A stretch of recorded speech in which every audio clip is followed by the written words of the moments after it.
twitwa abanyarwanda, bakunda kwitwa abanyamahanga, ariko njyewe nkunda u Rwanda kandi ntiwishima narwo.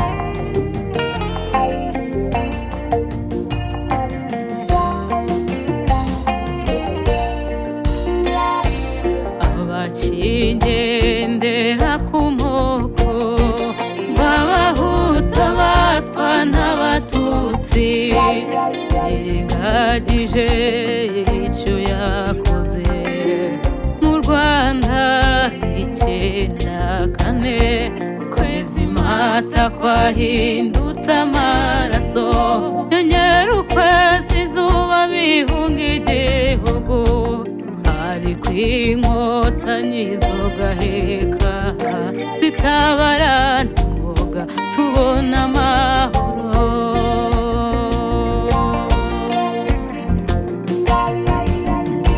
Nkunda umunyarwanda, mama inkingi y'ubutwari, kandi mparanira kwigira ngo ejo ntaza